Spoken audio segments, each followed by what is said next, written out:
Alright, it's time once again for a cruiser shootout. Last time we had an Indian Scout, or a bout with a Scout. The Scout was the best bike, and now we got new contenders in the class, including Polaris's classmate, the Victory Octane, which is kind of a Scout, except with a slightly bigger motor and slightly less chrome. Also new, Harley-Davidson's Roadster 1200. Looks pretty classy over there. Evans rode it in the south of France. Now we're riding it in LA, a little more close to home. And speaking of Evans, he's sitting on the Moto Guzzi V9 bobber, which I rode in Italy, and I thought it was a cool bike. It's kind of outgunned in this class, smallest motor, but its cool factor is up near the top, along with the Harley-Davidson.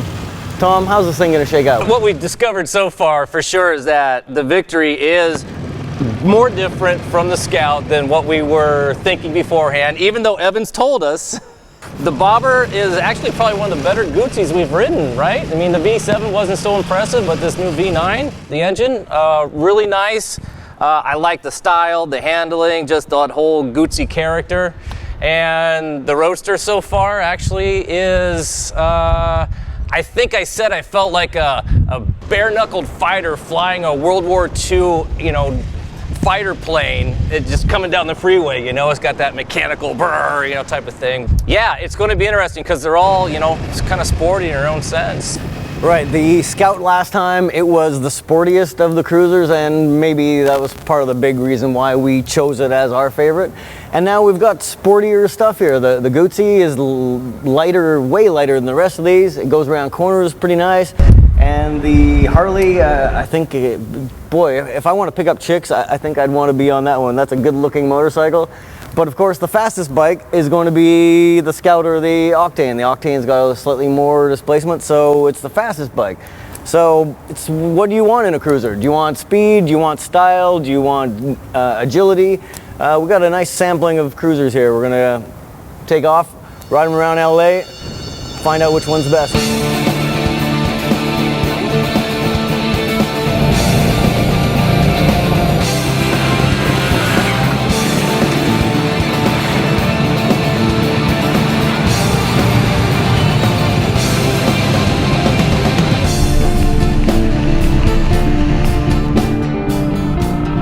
All right, wrapping up a day here with our sport cruiser shootout, and boy, this is confusing, isn't it? All four of these bikes give you something different. The Harley, in my eyes, looks to be the most hardcore, sportiest cruiser here. Upside down forks, these really low bars, it's just got that sort of persona to it. But then it's probably the least sportiest bike here, I think. I really think the Scout is it. It's the fit and finish, the polish of the way it does everything, even the power delivery is very refined compared to the others. Yep. Then in second place, I think would be the Harley, even though it's the heaviest bike out of the group. It's sold as being a roadster. I think it's a really good all-around fun, around town, windy road, whatever you want to put it through cruiser. And then comes the Octane and the Guzzi.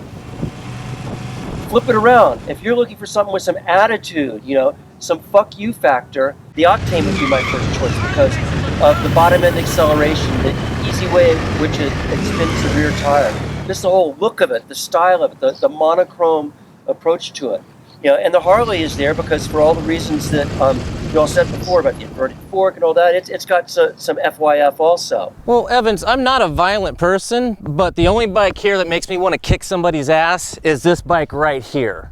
This just makes me want to go bar brawling. That's a subject that it should be taken up between you and your therapist. I already kicked his ass. Shockingly, it has less ground clearance than both of these foot-forward cruisers. But I'm going around corners, it just makes me smile. I really, really enjoy the character of the bike. Yeah, the engine revs slowly, but it puts me in my happy place. I can't be more scientific than that other than it rubs me the right way. I really enjoy it. Dude, your happy place is about a half mile behind either of these two as they motor away from you as this thing chugs up in some speed. What type of riding we're doing. All right. Well, and there we go. That's what, when you're evaluating cruisers, it's not something like sport bikes where, one is a half a second quicker around a racetrack. It's like, which really appeals to you? Which really draws you in? Which one really wants to be parked in your garage? for me, just looking at it, boy, that Roadster, I think that's the prettiest bike. The paint is amazing on it, and although it's not as fast as the Polaris bikes, boy, I could make a good case for parking that in my garage. Desirability factor, for me, the Harley really pulls me in. And in a completely different way, so does the Guzzi, because it is so different. It's got the old air-cooled sticking out sideways. It puts out the least heat of all these bikes, right? Least power, less heat. But yeah, 950 cc compared to 1200 cc near about. It really gets outgunned, but it's a 2-valve motor, still got good torque down low, and really for the kind of riding we're doing, the cruising around town and stuff, it wasn't being left behind or anything. So that's got a good kind of appeal, which I think somebody who's looking for an all-round motorcycle rather than just a cruiser, they'd be really happy on that. And also that one is nearly, what, 90 or so pounds lighter than these other guys. So that's saying something for smaller, lighter people who don't want to be pushing around a 560-pound motorcycle. The V9 bobber really does have a lot of good points to it, but it also dies the death of 1,000 cuts. The switchgear is absolutely beautiful, but I find it awkward to use. I feel like it needs to be rotated like 20 degrees up. The clutch around town, when we're splitting lanes in traffic, just easing the clutch in and out, I could hear ka-thunk, ka-thunk, and that's kind of annoying. Yeah, it's a characteristic of the single plate clutch, but still, it's these little things that sort of added up. There's no huge failing on it other than its lack of displacement. Now, how about you, Troy? We need somebody to stop Evans from talking over there. Can you weigh in on this? Those little things Evans is talking about is called character. You buy a Guzzi because it has character. Ask any Guzzi owner out there. Yeah, the bike is quirky as hell. That's what they love about them. Of these four, the one I personally would want to own is the Guzzi. Yeah, the engine of the Victory and the Indian is nice. The styling of the Harley is cool, but when it comes to a bike I actually want to own, that can do a little bit of what I personally want to do, it's the Guzzi. It's got my favorite seating position personally. I like the fact that I'm more upright and not like feet forward. The Harley has that kind of upright position, but your feet are so far apart because the pegs are far apart to avoid hitting your knee on the air It's cleaner. like the widest thing on the bike. Yeah, it's so wide and it's engineered so precisely to do such specific things, and they're so well refined. You hop on a Guzzi, it goes from left to right when you're at a light. It just does weird things, and you're like, yeah, I can get used to that. That's kind of interesting to have. Let's give the Guzzi a bit of props too. It's the only one with traction control and the only one with standard anti-lock brakes. The thing about the Guzzi is the TC intervenes too soon. Just leaving a stoplight, giving it maybe a medium amount of throttle, it kicks in and shuts the whole party down. Luckily, you can turn the TC off and then it launches just fine. Speaking of which, when you switch it off, the Guzzi is the only one I can do a wheelie on, so that gets some bonus points for that one. But it gets points taken away for the flat, hard seat. And speaking of riding positions, the Indian and the Victory are the only ones who have a traditional cruiser riding position, right? With your feet forward. The Harley and the Guzzi, you're actually got a 31-inch or so seat height. It's like almost like a standard motorcycle, more so than a cruiser, which the Indian and the Victory, low seat. Well, going back to what I said earlier, this is sporty. I mean, you are leaned forward with these really low bars on this guy, and with the higher pegs on this, I would probably want to ride the Guzzi farther than I would want to ride the Harley because of the clamshell type of position that you're in. And then also, speaking of these two, we touched on it earlier this morning, Kevin, in the opener. You know, there's a price difference. The Indian, it's just the little detail work that it does, you know, from its instrument cluster up here, the positioning, how it's done, to the Victory over here.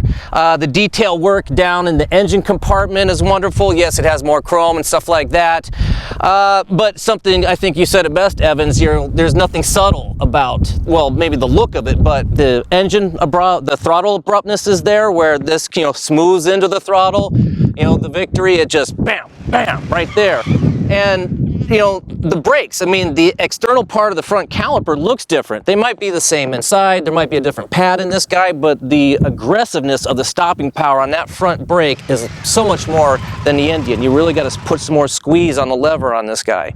So, you know, like I said, they might seem simpler, they're from the same parent company, but there are, and a lot more differences between them we found also. And one other thing about this, they lowered final drive gearing on the Victory compared to the Indian, and it does buzz a little bit more at freeway speeds. The Indian's a little bit more relaxed at highway speeds. That's what I was saying. That's one of the key factors that makes the Scout a little more well-rounded bike, is because that's got a 7% shorter final drive. And let's not forget the lack of rear suspension travel on basically all of these bikes. If you're looking for the most bump-absorbing rear suspension, you probably don't want any of these bikes. But really, they're fun and they're really character-rich, right? And for different reasons. I don't know. I thought today's Shootout was pretty fun because the bikes are so different. We're going to go to the scorecard, tally things up. I think we're going to see a little bit of disparity in the marks between the different bikes, but for the full story, you got to go to Motorcycle.com. We'll have dyno charts, scorecards, everything. So go to Motorcycle.com, get the whole story.